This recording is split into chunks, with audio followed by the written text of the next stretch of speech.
Мгм. За юу байна?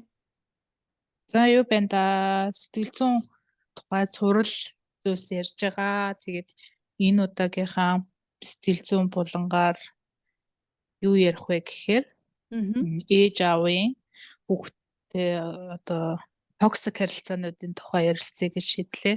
Мгм. За тэгээд мөн сайн охин сайн хүүгийн синдром гэх мэтчлэн зүйлсийн тухай ярья гэж бодож байна. За Аха. нэлийн хэдэн жилийн өмнө дуучин Нара нэлийн хэдэн жил үү те 2 жилийн өмнө ч үлээ дуучин Нара ээжийнхаа тухай нэг пост хийсэн. Тэгээд тэр айгүй хүмүүсийг хоёр талцуулж байсан. Нэг Мгм. хэсэг нь болохоор аа, чи өөрийнхөө ээжийг одоо 9 шидээр нь хилэлдэг одоо хин бэ те Мгм. хүн ер нь ээжийнхаа тухай битгий ингэж ярьж вэ гэсэн хүмүүс байсан. Мгм. За нэг цөөхөн хэсэг бүлэг хүмүүс тийм штэ зөв штэ ийм ээж аав нар байдаг штэ гэсэн үндсийг гаргасан байсан. Аха. За Нарагийн тэр пост юуны тухай байсан бэ гэхээр ерөнхийдөө идэж уух, өмсөх зүүх, уулзаж учрах, нөхөрлөх ер нь бүх юмыг өөрийнхөө байлгах гээд байдгаа.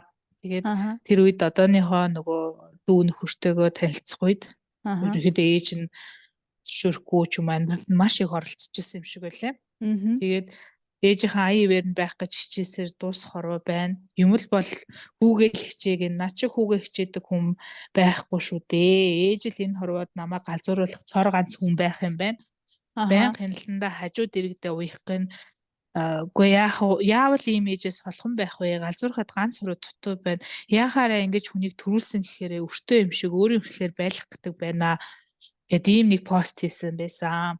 За Мгм. тэгээ ер нь яг энтэй адилхан токсик аав ээжүүд гэж байдаг. Тэр тухай ер нь ярилцъя гэж бодлоо л доо. Аха. Тэгээ айгуу сонирхолтой. Ер нь бол ярих хэрэгтэй сэдв байна. Яг гоо бүх ээж аав ийм биш л дээ. Гэхдээ ийм ээж аав бол байдаг. За ийм ээж аавтай хүмүүс хэрвээ манай одоо энэ подкастыг сонсож явах юм бол угаасаа тийм ээ байдаг гэд угаасаа гараа өргөөл юу яана. Одоо санал Тий. нийлдэнэ. А тэгтээ одоо ийм ээж аавтай хүн одоо энэ ээж аавтайгаа яаж дийл хийх вэ? Тэгэхээр энэ нөгөө талдаа энэ хүн маань өөрөө бас нөгөө нэг бас тэр яг чиний түрүүний хэлсэн дурдсан сайн охин, сайн хүүгийн синдромтой байх магадлал бас өндөр байгаа байхгүй тий? Тэгээ ерөнхийдөө айгу токсик амьдралд нь хит их оролцох гэдэг ээж аав нар бол хүүхдээ одоо хүүхдүүд нь сайн охин, сайн хүүгийн хам шинжтэй болох магадaltaй. Ягаад Мгм. тэгэхээр бүр багаас нь эхлээл одоо манипуляц хийгээд эхэлдэг байхгүй юу? Мгм. Чи ингээд одоо сайн байх хэрэгтэй тий. Аха. Ингэхгүй бол чи надад хайргүй гэсэн үг юм байна. Өө чи ингэж хэлчин чин одоо ээжгүй гэснээс ялгаа юу байна гэх мэтчлэн ингээ нэг имзэг тий. Хүүхэд Мгм. мэдээч хэрэг тийм бодоагүй байхад чинь тэргээр нь ингээ шалтгаглаад үгээр ингээ дөрөөлдөг Мгм. хүмүүс одоо явн чангарсаар асуудал гүнзгийрж байгаа байхгүй юу. Тий За яг үнэ. тэгээд манай одоо яг нөгөө соёлд чинь Мгм. ээжийг ингээ хит шүтсэн одоо тийм соёлтой улс шүү дээ. Ер нь Азийн орнууд дундаас за Тий Азийн аха. бусад орнууд бол эцгийн эрхт ёсыг хүндэлсэн хүмүүс те. Манайхан бол за ааваас илүү ээжийн тухай дуу хоор байна. Ээжийнхээ ачийг нөгөө шүүдрийн усаар цай чанж хариулна гэл ерөнхийдөө тиймэрхүү ээжийн одоо ачийг хариулна гэсэн зүйлс маш их байдаг шүү дээ те. Мгм. Тий аха. Тэгээ энэ л нэг талаараа айгүй гоё юм шиг одоо гадаадын хүмүүсийг те хүүхдүүд нь одоо хөшөрсөн ээж аваагаа хайхраа болоод тасрамжийн газар өгчдөг энэ төр гээд тэрний хажууд үнэхээр гоё юм соёл юм шиг боловч нөгөө талаас амар тийм токсик бас соёлын нэг тий. Тий токсик хүмүүсийн хувьд ч тийм мэдээж хэрэг тий аха. Тий. Тий аха. Тэгэд тэр ээж яагаад токсик болсон бэ гэхээр тэр ээжийн одоо тэр охины жишээлбэл эмээгээс нь бас шалтгаалсан байх магадлал маш өндөр үстэй тий. Одоо ингээд нэг тийм уламжлагдаж ирсэн байх магадлал ер нь аль хэр Яг байдсан уу бол. тий байж магадгүй л дээ эсвэл Мгм. өөрч үж магадгүй Мгм. ерөнхийдөө бүр тэгэж яг уу бүр имэмэл орхоос илүү Мгм. ийм токсик ер нь ээж аваад байгаа үед яах ёстой вэ гэдэг л асуудал байна тий. Одоо жишээ Мгм. нь дандаа ингэж нөгөө guilt trip гэдэг шүү дээ. Гимшилтээр дөрүүлсэн юм харилцаа үүсгдэг аав Аха. ээжүүд байдаг тий. Тий. Чи ингээд ээжигээ тоосонгүй чи амиа бодлоо чи ганцхан өөрийгөө л бодлоо тий Тийм чи би чамайг ингээд төрүүлж өсгсөн байхад гэл те нэг тийм ач хүлээгээл тий те ааха.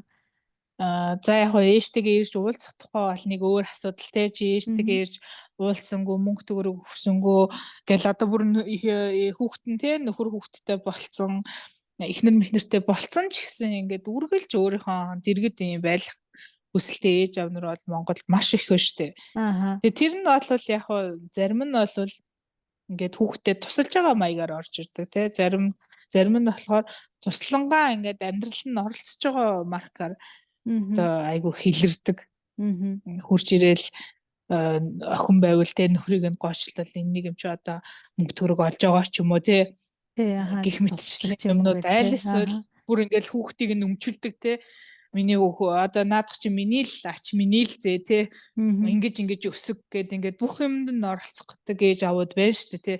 Би Мгм. бол энийг бол айгу эрүүл биш харилцаа гэж хардаг байхгүй юу. Мгм.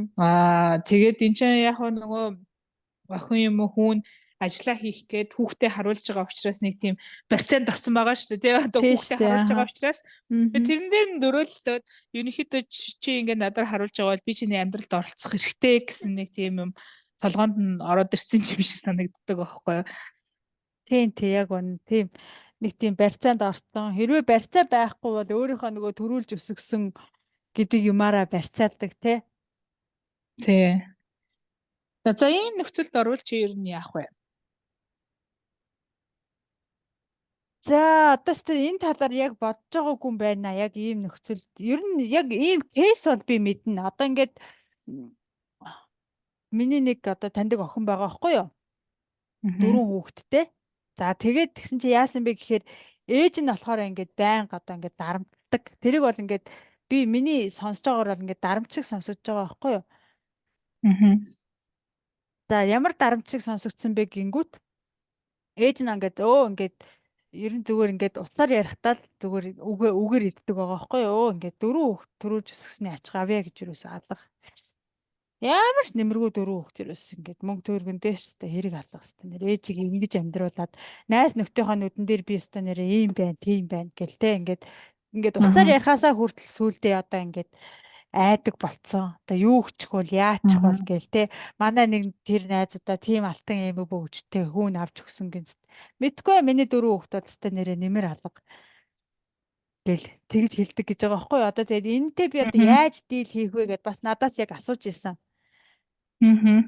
Тийм. Тэгээд би Чи тухайн үед бол хариулахтаа болохоор үгүй тэгээд та одоо ингээд те хүүхдээ хөрөнгө мөнгө гэж бодож одоо ирээдүйд намайг ачлах, ирээдүйд намайг харж хандах гэж араа бодож төрүүлсэн юм уу гэд нэг асуугаад үзтээ л гэж би хэлсэн яг тэр үед. Аа. Тэ.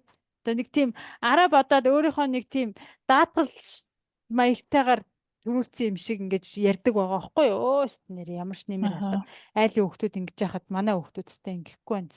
Шал дэмий дөрөв хүүхд төрүүлдэг мөрүүлдээс чанартайхан бараг хоёрыг төрүүлдэг байж ч гэдэг юм уу.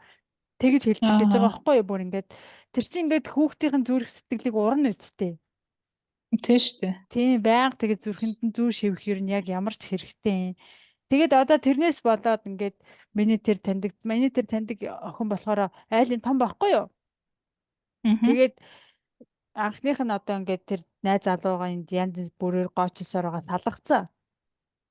Аа. Ингээл нэг тийм ер нь ингээ оролцдог. Тэгсэн чинь тэр миний таньдаг охины дүү нь болохоор нөгөө нэг бас эмэгтэй хөлтөлтэй. Тэгээ дүүрүү нь болохоор тэгж чаддгүй. Тэгээ яагаад тэгж чаддгүй вэ гэхээр анханасаа тэр дүү нь амьдралтаа оролцуулаагүй. Би энэ хүнтэй суун энэ бол миний хайртай хүн гэдээ оролцуулаагүй нэгдүгээр. Хоёрдугаар надад боломж алга. Би энэ сар ийм цалин авсан. Танд тэдийг л өгч чадна, тэдийг өгч чадахгүй. Би ч гэсэн амьдрмаар байна гэд ингээд анханасаа оролцуулаагүй. Тэгсэн чинь миний нөгөө нэг найз маань болохоор айлын том болохоор ч тэр юм уу? Эсвэл нөгөө сайн охины синдром болохоор ч тэр юм уу? Ингээд юу ч хэлж чаддгүй хөөх юм тэгэл ингээл Аа. авсан цалингийнхаа бараг 50 40% нь явуулаад ингээл тэгэл бас нөгөө хүүхдээ харуулдаг болохоор бас тэр ч нөгөө анхны нөхрөөс нь өөрөө салгацсан шүү дээ. Тэгээ хүүхдээ Аа. харуулдаг ээж дээрээ хүүхдээ харуулдаг байхгүй. Тэгээ хүүхдээ харуулдаг болохоор тэгээд бас нөгөө барьцаанд орцсон. Тийм Аа. асуудалтай тэгээ ингээ яаж дийл хийх яаж одоо ингээд энэ асуудлаас гарах уу гэдгээ ингээд ерөөсөө мэдэхгүй байгаа. Тийм. Би тэгээд шууд Аха. тэгжил асуудаа ээжтэйгээ нэг ярилцаад үзтээ гэл. Тэгээд ярилцах гэж оролцсон юм бэлээ. Тэгсэн чинь зүгээр бараг л би өвчий барьчий гэл бас өвчгөнсөн гэсэн.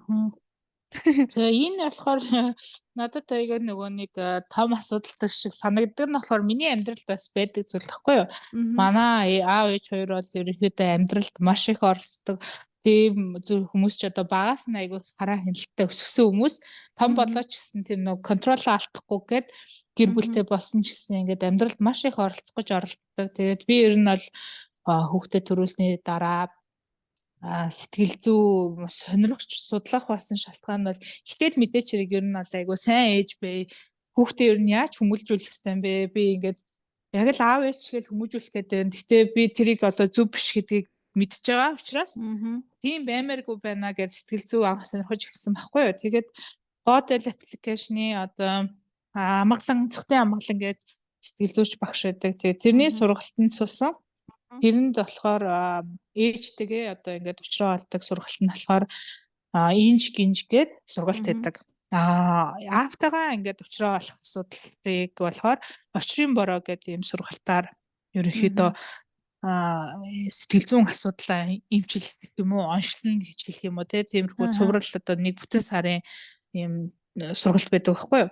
За тэгээд энд суугаад ингээд явсан чинь би бол эхлээд охинд одоо өөрийнхөө хүүхэдтэйгээ л эрүүл харилцаа үүсгэх гэдэг гэсэн чинь явж явж миний хүүхэдтэй харилцаа чинь ээжээс эхлэлтэй байна гэдгийг ойлгосон. Тэгээд ер нь тэн дээр яг хуу маш олон зүйлсийг ярьсан л да. Гэхдээ энийг ингээд дараагийн сэтгэл зүйн зүйл дээр холбоотой зүйлсээр нь яриа. Одоо яг ярих гэж байгаа сэдвүүдээр болохоор ер нь бол ээж аавтайгаа ийм токсик ээж аавтай байвал бид нар яах ёстой юм бэ гэсэн асуудал гарч ирж байгаа байхгүй юу? За тийм үед бид нар ээж аавыгаа өөрчлөх ямар ч боломжгүй одоо үр хөвгтэй болсон ингээд хүмүүсийн ээж аав гэхэр чинь 60-тай 70-тай айгу хөшөө хүмүүс байгаа байхгүй. Тэр хүмүүс дээр очиж нүүрэлтэл та залуу байхдаа намайг ингэдэг байсан мэт. Одоо яагаад ингээд одоо наадахаа өөрчүүл гэхэд айгу хэцүү. Бид нар ер нь бол хэнийг ч өөрчилж чадахгүй. Бид нарын сор ганц өөрчилж чадах зүйл бол бид нар өөрсдөө байхгүй юу? Өөрсдөө бол бид нар өөрчилж чадна. Ямарваа нэгэн асуудалд хандах хандлагаа бид нар өөрчилж чадна. За тэгээд ер нь бол маш олон эцэг эхчүүд өөрийнхөө үр хөстөө нөгөө ачааг сэтгэл зүйн ачааг ч гэсэн үр хүүхдтэйгээ тэнцвүүлэн ингэж нөгөө нэг үрэлцдэг гэх юм уу? Хуваалцж явдаг. Хүүхдтэй өгдөг гэсэн үг юм ба шүү дээ, тий? Тийм нөхөр нь ч өөрөх ёстой харилцаа тий нөхөр ихнэр хоёр тэтгэн өөрөх ёстой сэтгэл зүйн ачаага хүн болгонд ингээд тараадаг тий тэр нь бол заримдаа хүүхд рүү байдаг заримдаа бол ингээд найз наруугаач байдаг тий ер нь ингээд хувийн асуудлыг чи яг хин ингээд шийдэх ёстой тий сэтгэл зүйн асуудлыг чи хин шийдэх ёстой чи өөрөө болоод амьдралаа хинтээ авч явах ёстой сонгосон нөхөртэйгээ тий нөхөр чинь одоо байхгүй ганц бий болвол ямар нэгэн байдлаар би өөрөө хариуцнаа гэж энэ хүүхдүүдийг аваад ирсэн байгаа учраас чи өөрөө л үүрэх ёстой зүйлийг бид нар хүүхдэрээ орлуулцдаг гэж байгаа байхгүй одоо хүүхд рүүгээ ингээд чиглүүлцдэг. Тэгээд тэрийг ингээд шилжүүлээд чи ингэх ёстой биз дээ хариуцлага үүрэх ёстой биз дээ энэ төргээ хүүхдрүүдэгээ ярьдаг одоо энэ аав ээж нар бол сэтгэл зүйн асуудлаа л одоо хуваалцж байгаа гэсэн үг байхгүй юу? Тэр нөгөө дарамтаа хүүхдтэйгээ тэнцүү үүрэх гэдэг шүү дээ тий. Тэгэхэд хүүхэд өөрөө энэ хорвоо дээр ер нь тэгж сонгож ирд юм уу? Би ингээд хариуцлагыг үүрэлцъя. Дүүнэрээ би авч явнаа гэж өөрөө сонгож ирээгүй шүү дээ, тий? Энэ сонголтыг ер нь хин хийж байгаа вэ гэхээр эцэг эхчүүд хийж байгаа байхгүй юу? Өөртөө хүүхдүүдээ авчирж байгаа.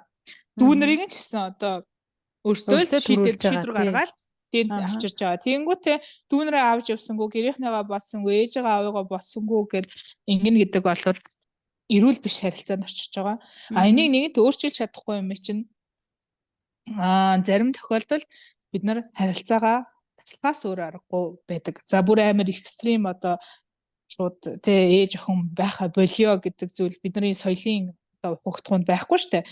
Гэхдээ бид нар ингээд нэгэн том хүн болоод өөр ингэсэн амьдралтай болсон бол хил хязгаараа тавьж өгөхгүй бол хизээч энэ асуудал шийдэгдэхгүй байхгүй өөрөөрөө тий ингээл ээж чингийн тухаараа ч юм аав чингийн тухаараа л амьдралч орхой болно гэсэн тийм юм байхгүй учраас тухайн хүнд хэцүү санагчвал өөрөө тэр хязгаарыг нь тогтоож өгөхгүй л болохгүй болчихж байгаа. Тэгээ чи бол ер нь хин нэгний сэтгэл зүйн дарамтыг тий зовлон гунигийг үүрэх ёстой хариуцлага үүрсэн хүн биш байхгүй юу? Чи Мгм. энэ хорвоо дээр хин нэгний өмнө хариуцлага үүрэх бол тэр чинь чи өөрөө л энэ хорвоо дээр авчирсан хүүхдийнхээ өмнө бид нар хариуцлага үүрнэ. Мгм. Тэгэхээс нөхрийнхөө ч өмнө одоо бид нар хариуцлага үүрэх ёстой хүн биш те. Тэр Мгм. эхнэрийнхээ ч өмнө хариуцлага үүрэх ёстой хүн биш. Тэр хүн өнөөдөр чамаас болоод гүнхтэй байна те. Сэтгэл санаа Мгм. нь хажуудах хүнээс болоод дээшээ доошоо болоод байна гэдэг бол зүгээр ингээд асуудлаар чамлуу шидэт байгаа болохоос энийг хүнийг аж аргалтай байлгах ёстой үүрэг нь бол бас биш байхгүй юу? Аха. Одоо тэгэхээр нөхрийн хувьд ийм байхад чинь ээж авийнхаа одоо аж аргалтай аюулгүй баталгаатай байлгах ёстой хүмүүс нь бид нар өөрсдөө бас биш гэдгийг ойлгох ёстой. Мгм. Ээж авдаа туслах юм байлгүй л яг аа. Гэхдээ тийм одоо гэрээ хилцээр хийж бид нар төрүүлээгүй шүү дээ. Төрөөгүй шүү дээ өөрөөр хэлбэл. Тийм шүү дээ. Би За би ингээд ингэ шүү ядарсан үед гэдэг. чи тент заавал Аха. тусалнаа. Би одоо ажилд оршингуудаа цалингийнхаа 50%-ийг өгнө гэж Мгм. одоо зээл аваад ээж аваасаа зээл аваад бид нэр сургууль сураагүй шүү дээ. Тэгэхээр тийм Мгм. юм нэгж байгаа ч юм уу. Чи өөрөө боломжтой байвал мэдээч хэрэг ээж авдаа өгнө. Боломжгүй ар ягч чинь амар хэцүү байгаа тохиолдолд одоо зөвхөн ээж авраа гүгээд байна гэдэг бол өөрөө эрүүл биш харилцаа шүү. Удаан үргэлжлэх юм бол чи өөрөө ч гэсэн барыг токсик болж хүрнэ гэсэн үг. Одоо Мгм. эн чинь ингээ нэг асуудал биш байгаа байхгүй юу? Чи өөрийнхөө ээжтэй аавтай ингээд харилцаагаа Аха. токсик байгаа харилцаа ингээд чамаар дуусахгүй гэсэн үг. Энийг чи таслан зогсоож чадахгүй бол дараа нь өөрөө хөвшрөөд ирэхийн үед өөрийнхөө хүүхдтэй яг л тэр одоо гинжиг хэлхийг үргэлжлүүлнэ гэсэн үг байхгүй юу? Аха. Тэгэхээр тэрийг эрүүл болгох гэж таслалт хийхгүй л бол бид нар дараагийнхаа үр удамд өөрөө аав ээжийнхээ үргэлжлэл болоод өөр нэг хувилбараар токсик байдлаар одоо мөнгө нэгтгэх юм а гэхээс сэтгэл санааны дэмжлэг нэгтгэх ч юм уу тийм ингээ Мгм. үргэлжлээд явнаа гэсэн үг. Аха. Тэгэхээр хэрвээ ээж автагаа ямар нэгэн асуудалтай бол өөрөө таслаараа тэгэхгүй бол хүүхд рүү чинь дамжин шүү гэсэн санаа юм байна шүү дээ. Тэ хүүхдээ бас эрүүл өсгчмөр л байгаа шүү дээ. Тэ сэтгэл зүйн хувьд ер нь бүх зүйлийн хувьд эрүүл орчин, сэтгэл зүйн эрүүл мэнд, биеийн эрүүл тэ. Тийм. Бид Тэ. нар сайхан зөв л үр удам үлдээх гээл бас хичээж байгаа шүү дээ тий. Тэ. Тэгээ ер нь баг энэ одоо нөгөө нэг юуныхаа одоо энэ зорилгоо одоо ингээд яаж юу яах вэ гэж хайж явж байгаад тэгээ тэр инж гинж гэдэг сургалтанд орсон юм гэсэн үг ба шүү дээ тий. Тийм. Гэхдээ яг хоо ер нь бол хүүхдийн харилцаа гэдэг чинь явж явж миний өөрийн л ээж автай харилцах харилцаа байсныг л ойлгосон л доо. Юмны одоо Мгм. нөгөө эхлээд өнгөн тал нь болохоор би яаж хүүхдэд зөв хүмүүжүүлэх үү гэж бодоод байсан чинь эцсийн мөчөд би хүүхдийг хүмүүжүүлэх биш. Би өөрөөгөө дахиж шинэ нэг удаа одоо формат хийдэг шүү дээ компьютер. Мгм. Тэр шиг ингээ формат хийхгүй л бол асуудал надад өөрт кодлогдсон байгаа гэх юм уу? Ааха. Байт юм бэлээ. Ер нь Ааха. хүн болгон яг адилхан. Тэгээд Ааха. одоо энэ нөгөө нэг токсик аав ээжүүдийн хувьд Мгм. чи жишээ нь амьдралдаа оролцуулах боломжийг нэмэх тусам тий өөрөөр Ааха. хэлбэл одоо наарагийн хувьд тий хүүхдээ харуулдаг ингээл ганц бие ээж гингүүд угаасаа бүх юмд амжихгүй шүү дээ. Тийм шүү дээ бүх Ээж юмтай. аваасаа гуйх асуудал гарна тий. Манай Ааха. хүүг орой сургууль цэцэрлэгээс наваарай гэж амьдралаа мөнгө одоо боломж эрэлхийлж явах үед ээж аав л одоо туслана. Тэнгүүд тэрний Мгм. хэмжээгээр ингээд амьдралд оролцох боломж нэмэгддэг юм бэлээ. Ааха. Би болохоор өөрөө яг ийм токсик харилцаанаас яаж гарсан бэ гэх юм бол ерөнхийдөө хил хязгаараа зогсоосон. Яг эхний Мгм. хэдэн сар бол бараг ээж автайгаа харилцаагүй. Ягаад миний одоо бүр бүх юмд оролцох гээд байсан байхгүй юу. За Мгм. зөвхөн хүүхэд өсгөх тал дээрч биш одоо нөхөр Мгм. бүтээгний харилцаан дээр бараг миний амнаас ямар үг гарахыг ингээд заах гээд байсан учраас Мгм. за би нэгэнт одоо өөрөө шийдвэрээ гаргаад энэ хүнтэй суугаад ийм амьдрал зохионо гэсэн юм чинь би Мгм. энэ шийдвэртээ хариуцлагатай байна. Би Мгм. өөрөө алдсан ч байсан, миний алдаа зөв байсан ч миний зөв гэд ингээд нэг хэсэг бол ээж автайгаа харилцаагаа зогсоож исэн. Ааха. Анх гэр бүл болох үедээ. Ааха. Тэгээд үүний дараанаас бас ээж аав чинь өөрчлөгдөөд за одоо үнэхээр ингээд тустаа гарцсан юм ба штэ энэ хүн чинь те миний Ааха. эхнэр болсон юм байна. Миний Миний хүн жоохон болж охин биш байгаа юм болжээ байна. гэдэг. Ааха. Тэ би өөрийнхөө хүслээр ингэж хөдөлгөхөө болсон юм байна гэдгийг ойлгоод бидний Мгм. харилцаа арай эрүүл тишээ ингээд өөрчлөгдсөн. Мгм. Гэхдээ тэр хязгаарыг аав ээж өөрөө нөгөө мэдэрдэггүй байхгүй юу? Тэр чинь үл үзэгдэх хязгаар байгаа шүү дээ, тий. Мгм. Чи хүнтэй суусан ч гэсэн нүдэнд нь нөгөө жоохон хүү хിവэрэл харагдаж байгаа учраас бүх амьдралыг чинь л ингээл зохицуулах гал байгаа. Тэрэн дээр хин одоо зогсох вэ гэвэл чи өөрөө л зогсно гэсэн үг. Мгм. Тийм байна. Тэгэл Нара ч гэсэн яг одоо миний бодлоор доо чи Нара бол яг тэр хэл хязгаараа тогтооцсон байгаа бах тий. Тэгжээч л хүн ер нь нормал үргэлжлэн амьдрал л да. Одоо Ааха. Тэгэхээр тогтоосон байгаа эсэхийг бол сайн мгм. мэдэхгүй юм, хүний хувь хүний асуудал шүү дээ. Мгм. Сошиал дээр бичгээ болцсон байж магадгүй тий. Мгм. Яасныг бол сайн мэдэхгүй, хүн өөрийнхөө л асуудлыг сайн мэднэ. Мгм. Гэхдээ ер нь бол дээр дээрэлгүй дээ тий.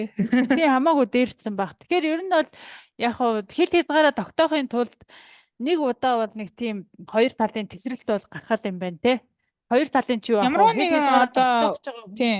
өөрөө ингээд би Ям ийм баймаар байна гэсэн эсэргүүцэл үзүүлж одоо нэг тийм зөрчилдөөн үүсчээж тэр хэл хязгаар тогтноо л гэсэн санаа. Ийм харамталтайгаар тий. хэл хязгаарыг тогтоох боломж байгаа болов.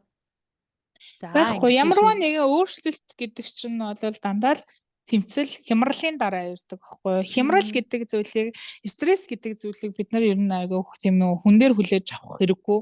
Тэр Мгм. хямрал яагаад болж байгаа гэхээр хоёр зүйл ерөөсө тохирохгүй байгаа болохоор болж байгаа гэсэн үг шүү дээ тийм ээ. Мгм. Одоо ээж хүүхдийн хооронд яагаад хямрал болж байгаа. Тэр хоёр хүн ойлголцож чадахгүй яг өөр өөрөөхөөрөө байх гэсэн чинь түлхэлцээд байна тийм. Тийм Аха. болохоор тэнд очиж хэрүүл болж гин тэнд ингээд ойлголцохгүй муудалцаан болж гин. Аха. Тэрийг нэг тухайн өмнө хэсгийн ингээл өнгөрөөгөө л байвал асуудал томроод байна. Олон Мгм. жил буглаа л ээж болно. Мгм. Үнэхээр өөрчлөлтийг хүсэж байгаа бол тесрэлттэй тэ бүр юм хямралтай зүйлсийн дараа шинэ өөрчлөлт орж ирнэ. Тэгэхээр ямар ч хямралгүй одоо өөрчлөлт ирнэ гэж байхгүй л да. Тийм зөөлөн аргаар дандаа юм байна гэж байхгүй байхгүй юу? Аха. Одоо сүүлийн үед ер нь хүмүүсийн нэг тийм өрөөсгөл бас нэг яригадаад байгаа зүйл байгаа шүү дээ. Бүх юмыг ийм эерэг байлгана, бүх юм их зөөлөн тий. Ингээд Мгм. пистэй, их тайван мадтугай байгаад байгаа байхгүй юу? Мгм. Их тайван мадсан үед ямар ч өөрчлөлт бол ирэхгүй. Тэндээс Мгм. өөрчлөлт хүлээн гэсэн үг байхгүй. Ягаад тэгэхээр бүх юм тайван байна шүү дээ. Тэнд Тийм юуг нь байна. Аха. өөрчилөх юм сайхан тайван байгаа зүйлийг бид нөр өөрчлөөд авах ямар шаардлагагүй байхгүй. Аха. Тесрэлт гарч ирээд бухимдал үүсч, стресс үүсэж байгаа үед хүний одоо стрессийн оргилд хүрч иж хүн тэнд би үүнд ингээд дахиж ийм нөхцөл байхыг үнэхээр хүсэхгүй байна гэсэн үед л өөрчлөлт хүнд авчирна шүү дээ, тий. Мгм. Тэр лимит нь хүрээгүй байвал тэгэл зовоол яваал явахгүй хүн одоо жоохон дотор сэтгэл дунд нэгтээ тесрэлт явагдахгүй ингээл үргэлжлээл байна. Тэгэхээр Мгм. үнэхээр амьдралдаа өөрчлөлт авчирээ. Энэ токсик харилцааг одоо зогсооё гэх юм бол Мгм. шийдвэртэй л алхам хийх хэрэгтэй болно л доо. Тэгээ тэр нөгөө Аха. нэг зүйлээс айгаад яваад байвал бас юу ч өөрчлөгдөхгүй шүү дээ. Яг өмнөшгөө л асуудал байсаар л байна. За Тийм тэгээд байна. энэ тухай Аха. манай философч Молор Эрдэнэ айгу гоё ярьслага өгсөн. Ер нь энэ тухай сүүлийн үед бас их ярьж байгаа. Молор Мгм. Эрдэнэ философчийн ээж Монгол ээж нарын тухай ямар токсик хүмүүс байдаг тухай одоо айгу их ярьж байгаа тий. Мгм. За Молор Эрдэнэ багш шин ярьслага юм байна те. Ярьслага байна тий. Мгм. Тий.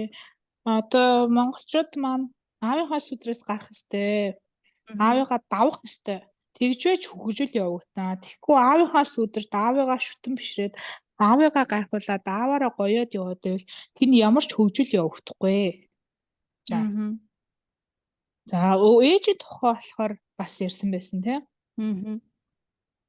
Ээжүүд ч бас хамаатай юу гэсэн асуулт асуусан байна те. Аа. Тэсний огтд ээжигээ шүүмжлэх ёстой. За ээжтэйгээ тэрсэлдэх ёстой. За тэрсэлдэх гэж явж ээжтэйгээ муудалцах, хаалгас аваад гараад явах ёстой. Тэгж байж хүн болно. Тэгж байж хөгжил явагдана. Тэгэхгүй худлаа ээжтэй хайртай хөөрхий ээж минь гэж алиалахаа болох хэрэгтэй. Энэ хүн бас чанга ярина л та. Тэ. Чанга хардаг. Гэтэ яг хоо энэ дээр нэг хэмзэглээд байх зүйлгүй байхгүй яа. Тэгэхээр Мгм. ээжтэйгээ нөгөө нэг ингээд хэрэлдэх ёстой гэхээр бидний нөгөө соёлд ингээд байхгүй учраас айгүй эмзэг санагдаад байна шүү дээ. Чи бүр ингээд уншиж чадахгүй байгаа шүү дээ. Аха. Уншихад хүртэл ингээд түүхтэй яад ээж ах өгөөд үг хэлэх ёстой ингээд гэтэл хүн ер нь амьдралын одоо явцад өөрөөгийнхөө үгийг бид нар ингээд багасаа л илэрхийлж өсөөгүйгийн шинж ахгүй юм ингээд өөрийнхөө бодлыг ерөөсө хэлэх тийм боломж гардггүй. Нэгд Мгм. багтаа бодлоо хэлж чадаагүй өссөн хүү том болоод өөрийн бодлоо хэлж бас чаддгүй те. За нэгд би одоо 20 хүрсэн гэд тэрслээд байж болдгоо байхгүй манай соёлд чи одоо Ааха. багт нь юм ярихгүй те аав ээжийнхээ өмнөөс юу ч ярихгүй байснаа гинт 20 хүрлээ 30 хүрлээ ээж аавынхаа өмнөөс юм ярина гэж байхгүй одоо нэг тийм соёл нь шүү дээ те. Мгм. Гэхдээ яг энэ хүний одоо экстремээр илэрхийлсэн ч гэсэн ээжтэй бид нар хэлэх ёстой зүйл байвал хэлэх ёстой. Ээж гэдэг Ааха. бол төгс хүн биш байхгүй юу? Зүгээр ингээд нөгөө ардын өрн зохиол дээр дүрсэлдэгтэй цагаан дээр ерөөсөө биш байхгүй юу? Тэр чинь Ааха. хүн.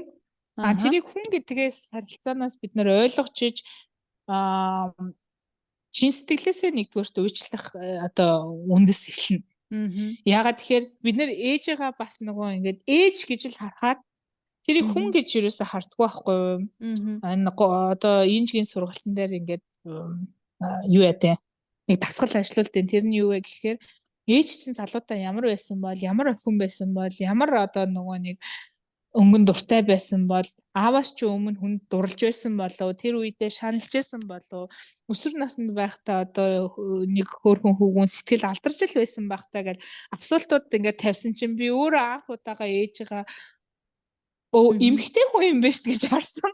Ааха. Амар сонио. Ааха. Би тэгээд тэрнээс өмнө ерөөсөө миний ингээд төсөөлөлт аав ээж хоёр л гэдэг хүн байгаа. Мгм. Ээж өөр хүнд дурлаад өсвөр наснда нэг жоохон ааваас өөр хүнийг хараа сэтгэл алдарч исэн гэхээр ингээд би бүр төсөөлж чадахгүй байсан байхгүй юу. Ааха. Ааха. Тийм юм миний ингээд тархинд ерөөсөө байхгүй.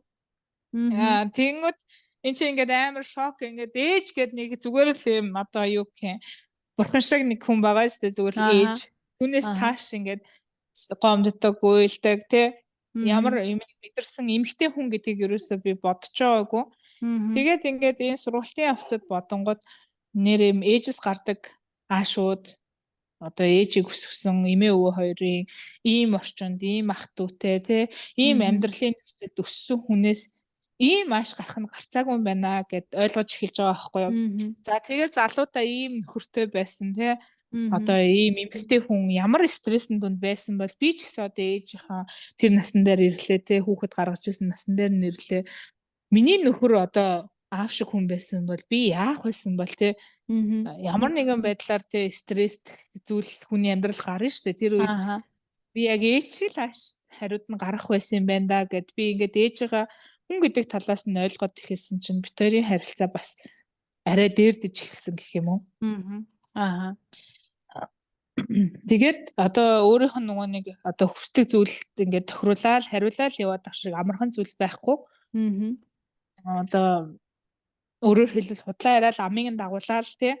Ааха. Тэгэхээр бид нар бас хүүхдээ өөрсдөө тийм байдлаар өсгөж болохгүй байхгүй юу? Өөрийнхөө Мгм. сэтгэлд харуулаад тиймүүд хүн ер нь бол худлаа ярьцдаг. За ээжтэй тэрсэлдэж муудалцчихсэн дороо зүгээр Тэгээ амыг нь хэлчихье дагуулчих да та. гэлөө. Ааха. Тий. Ааха. Тэр эн чинь ерөөсөө миний асуудал биш бас ээж битэрийн асуудал биш хүүхэд битэрийн бас асуудал байгаа зү тий. Тийм байна. Эргээл Ааха.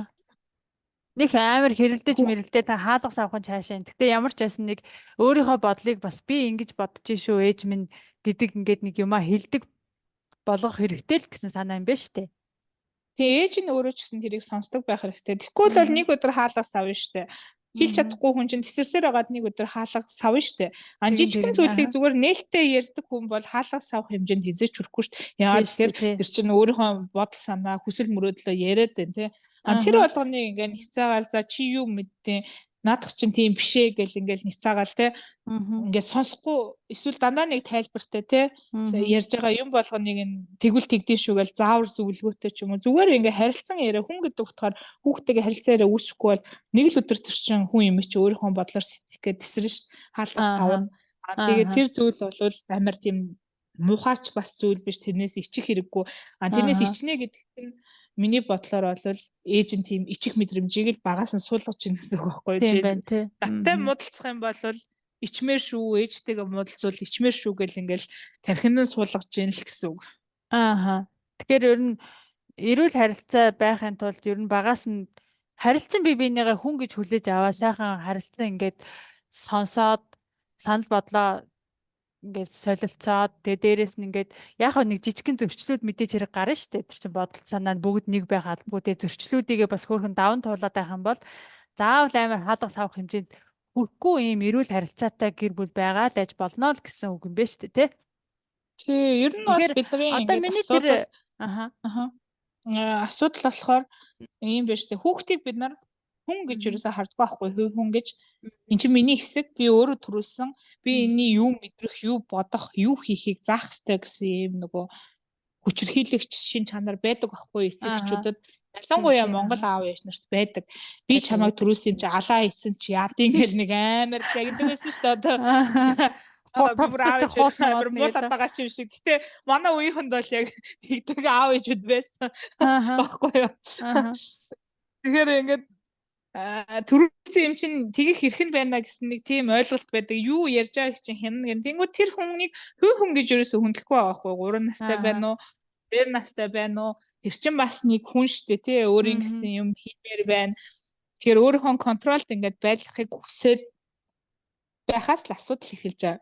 мгм Одоо тийм бид нар байна. бүр 2 настай хүүхдийг хүртэл контролтой байлгах гэж оролддог шүү дээ.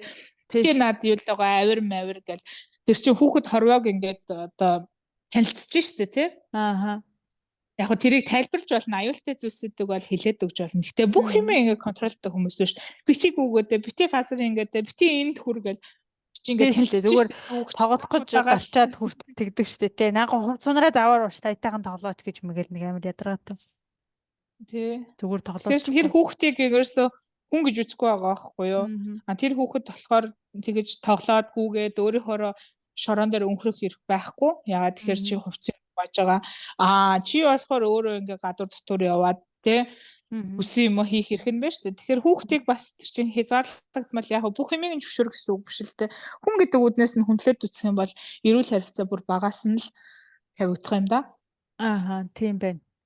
Тэгэхээр одоо миний тэр нөгөө нэг яриад байгаа нөгөө охин байгаа шүү дээ. Ээжтэйгээ 4 хүүхэдтэй Аа. ээжтэйгээ зөрчилдөд байгаа. Тэгэхээр тэр охины гаргалгаа бол угаасаа багаасаа нөгөө сайн охины синдромтой байсан учраас одоо нэг сайхан тесрэлт хийж цаг юу одоо нөгөө хэл хязгаараа тогтоохоос өөр сонголт бол тэр охинд бол зөөлөн нөгөө нэг зөөлөн хүчний бодлого бол явах ямар ч боломжгүй л хэмжээнд хүрсэн юм байна л да тэр хоёр.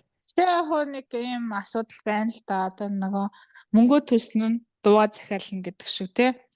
Аа. Хин одоо илүү мөнгө олж байгаа тий санхүүгийн Ирэх чадамжтай мэдлэлтэй байгаа байгаа. хүн Аха. эрх мэдэлтэй байдаг. За тэгэнгүүт ээжтэй одоо хүүхдүүдэд харуулад ингээ байж байгаа үед ээжээсээ хамааралтай байгаа үед тесрэлт хийхэд бас айгүй хэцүү л дээ. Тесрэлт хийгээд 4 хүүхдээ аваа явангууд хэн хүүхдийг нь зөөх үү тий Тэр охин ингээд ганцхан иймэрхүү хүүхэдтэй. Зүгээр тэр ээж нь 4 хүүхэдтэй аа байхгүй юу? Тий. тэгэхээр чин хүүхдээ одоо Аа. зөөхтэй одоо нэг тиймэрхүү зүйлээс хамааралгүй болж ижил тесрэлт хийхгүй бол хамааралтай ээж тесрэлт хийгэн гэдэг чинь зүгээр л уурал гарах нэг хэлбэр ш. Тэснэ дараа Тийм байна. зүгээр болон за ээж туслаач хүүхэд түргээд өгөөч хэлтэй шүү дээ. Тийм байна. Аха. Өөрөө бас нэг жоохон бидатжиж эсрэлтээ хийх хэрэгтэй юм байна л да тий. Тэ нэгэнт одоо ээж нь токсик хүн юм чинь Аа. ээж нь зүгээр ойлгоно гэж одоо бас хэцүү шүү дээ тий хөвшин Аха. хүмүүс. Ээж нь одоо ингээд ямар ч асуудалгүй заяа. Ингээд Аа. нэ хүүхдүүдэд дарамтлалтгүй ингээд ямар ч асуудалгүй амьдралд нь оролцодгүй хэрнээ хүүхд нь өөрөө сайн охины синдромтой байвал яах вэ? Яагаад гэдгийг нь Тэр мэдэхгүй. Аа. тэр хүн ээжтэйгээ одоо нөгөө ээжигээ сайн Аа. хүний синдромтой болгосон үйлдэлүүдийг анзаараагүй байна л гэсэн үг. Мм. Өөрөөр хэлбэл айгүй гим хоргүйгээр тэгж сайн охины синдромтой болгоцсон л байгаа байхгүй юу? Өөрөөсөө Ааха. хамааралтай. Ааха. Тэрийг нь ерөөсөө олж харж чадахгүй байна гэсэн үг байхгүй яа. Тэгэхээр Аа. бид нар ерөөхдөө амар тийм том асуудал биш бол жижиг сажиг зүйлсийг ахуй амьдралдаа нэг боддгоо шүү дээ. Энэ яагаад юм Аа. болж байгаа юм бэ? Нэг тэгээ бодоод байдгүй шүү дээ. Тийш дээ. Тэр чинь Аха. одоо нэг сэтгэлийн шархуулаад ч юм уу те ингээд Ааха. хэвийн амьдрахад дарамттай болж эхлэхэд үед л бид нар бодож эхэлдэг шүү дээ те. Ааха. Тий, Одоо тий. ээжтэйгээ яах вэ гэж бодох үед л бид нар